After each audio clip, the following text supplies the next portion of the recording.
Hello दोस्तों, नमस्कार। आप सभी का फिर से आपके अपने YouTube channel SK Hindi academy में स्वागत है। आज का टॉपिक हमारा फिर से संधि रहेगा पार्ट 2, जिसमें हम 15 क्वेश्चनों का अध्ययन करेंगे। मुझे आशा है कि ये प्रश्न आपको बहुत ही अच्छे लगेंगे, इसलिए वीडियो को बिना स्किप किए लगातार अंत तक जरूर देखें और इसका फायदा उठाएं। चलिए, तो आपका पहला प्रश्न है, न्यून की संधि है। तो पहला प्रश्न आपका न्यून की संधि है। जो न्यून शब्द है इसकी संधि क्या होगी? ए नी धन यून, बी नी प्लस यून, सी नी प्लस उन, या डी नी प्लस ऊन। तो आपका सही जवाब हो जाएगा नी प्लस ऊन। यदि इसमें संधि पूछ ली जाए कि न्यून शब्द में कौन सी संधि होगी, तो आप क्या बताओगे? इसमें हो जाएगी यण संधि। यण संधि, ठीक है। नेक्स्ट आपका प्रश्न है, परिच्छेद में कौन सी संधि है? तो ए अयादि संधि, बी व्यंजन संधि, सी विसर्ग संधि, या डी गुण संधि। तो आपका सही जवाब हो जाएगा बी व्यंजन संधि। नेक्स्ट, कवीश्वर शब्द में कौन सी संधि है? ए दीर्घ संधि, बी गुण संधि, सी यण संधि, डी अयादि संधि।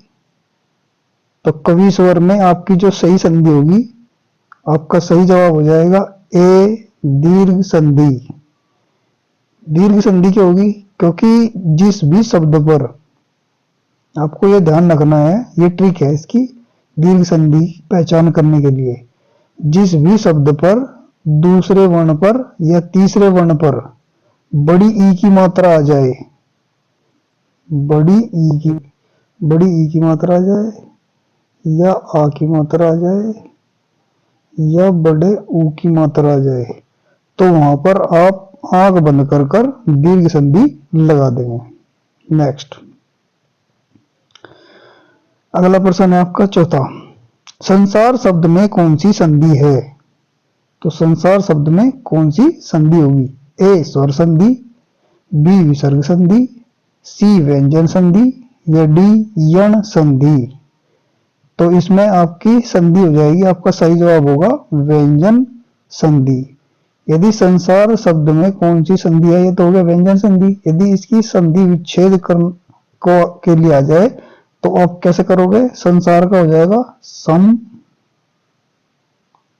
धन सार। तो ये इसका संधि विच्छेद हो जाएगा। नेक्स्ट है आपका, तन्मय शब्द में कौन सी संधि है? ए विसर्ग संधि, बी स्वर संधि, सी गुण संधि, या डी व्यंजन संधि। तो आपका इसमें सही जवाब हो जाएगा व्यंजन संधि। और इसका भी यदि संधि विच्छेद करने के लिए आ जाए, तो आप क्या करोगे? तत् धन में, इसका संधि विच्छेद हो जाएगा। नेक्स्ट अगला आपका प्रश्न है, इत्यादि शब्द में कौन सी संधि है? तो इत्यादि में कौन सी संधि है? तो आप क्या बताओगे?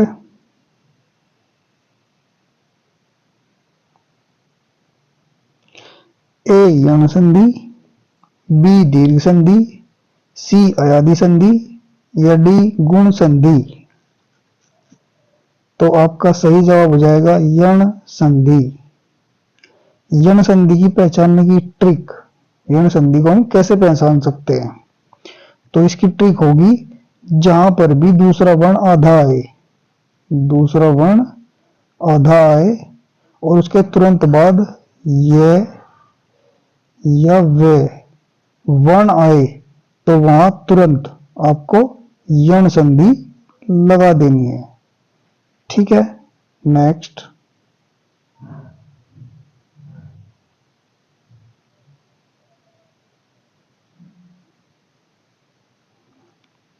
प्रश्न नंबर 7, पुनर्जन्म शब्द का शुद्ध संधि विच्छेद है। तो पुनर्जन्म शब्द का शुद्ध संधि विच्छेद क्या होगा? ए पुनः धन जन्म, बी पुनर्धन जन्म, सी पुनः धन आजन्म, या डी इनमें से कोई नहीं। तो आपका सही जवाब होगा इसमें पुनः धन जन्म। और यदि पुनर्जन्म में संधि पूछ ली जाए कि इसमें कौन सी संधि है, तो इसमें आप संधि विसर्ग। ठीक है, नेक्स्ट अगला प्रश्न है आपका, जगदीश शब्द का शुद्ध संधि विच्छेद है। तो जगदीश शब्द का कौन सा शुद्ध संधि विच्छेद होगा? ए जग प्लस ईस, बी जगत प्लस ईस, या सी जगत प्लस ईस, या डी जग प्लस दीस।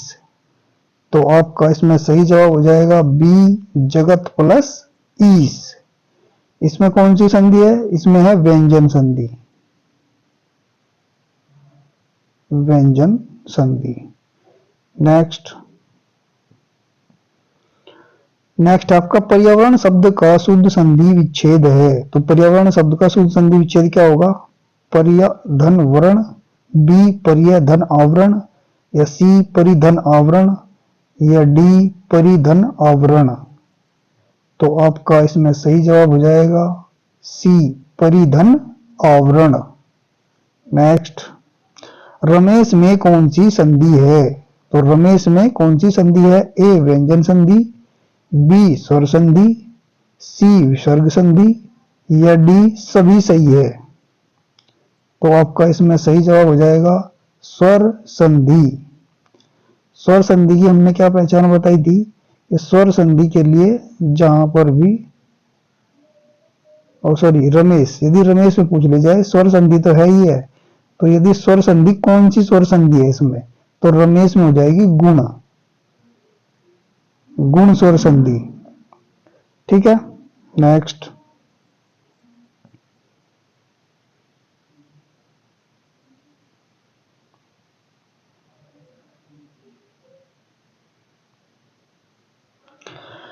प्रश्न नंबर 11, महाधन आत्मा में कौन सा शब्द बनेगा? यानी कि महाधन आत्मा जो शब्द दिया गया है इसमें कौन सा शब्द बनेगा? ए महात्म, बी महात्मा, सी महात्मा, या डी महात्म्य। तो आपका सही जवाब हो जाएगा महात्मा। नेक्स्ट प्रश्न नंबर 12,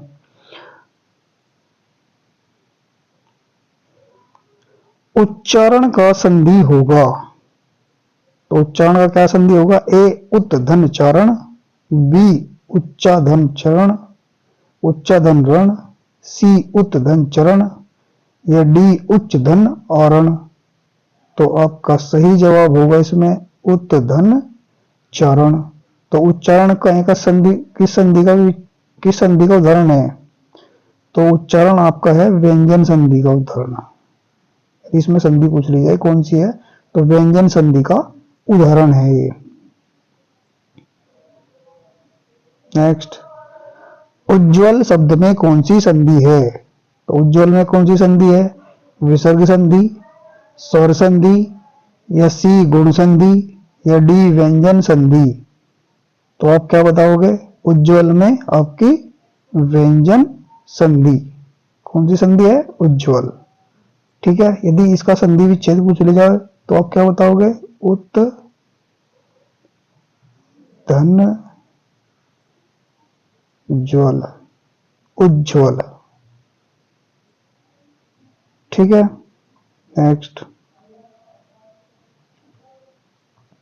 नेक्स्ट आपका निसंदेह। निसंदेह शब्द में कौन सी संधि है? तो निसंदेह में ए स्वर संधि, बी विसर्ग संधि, सी व्यंजन संधि या डी इनमें से कोई नहीं। तो आपका सही जवाब हो जाएगा विसर्ग संधि। यदि इसका संधि विच्छेद के लिए आ जाए तो आप क्या बताओगे? निहि धन संदेह। ठीक है, तो निसंदेह का संधि विच्छेद हो जाएगा और ये किसका उदाहरण है? विसर्ग संधि का। नेक्स्ट, शयन शब्द में कौन सी संधि है? तो आप क्या बताओगे? यण संधि, बी अयादि संधि, सी गुण संधि या डी वृद्धि संधि। तो शयन में आपकी जो संधि होगी तो आपका सही जवाब हो जाएगा अयादि संधि। ठीक है, हमने पहले भी बताया था कि जो अयादि संधि है उसमें हमेशा 3 ही वर्ण पाए जाते हैं। जैसे अभी इसमें है शयन, नयन, पवन, पावक, नायक, है ना। देखो सभी में 3 ही वर्ण पाए हुए हैं। ठीक है, तो जिसमें भी 3 वर्ण पाए वे हमेशा अयादि संधि के उदाहरण होंगे और आप आंख बंद करके अयादि संधि का उदाहरण उसको लगा देंगे। ठीक है, मुझे आशा है कि आज की वीडियो भी आपको बहुत पसंद आई होगी। यदि पसंद आई है तो इसे लाइक करें, शेयर करें और चैनल को सब्सक्राइब जरूर कर ले ताकि आने वाली वीडियो आप तक पहुंचे और आप उसको देख सके। धन्यवाद।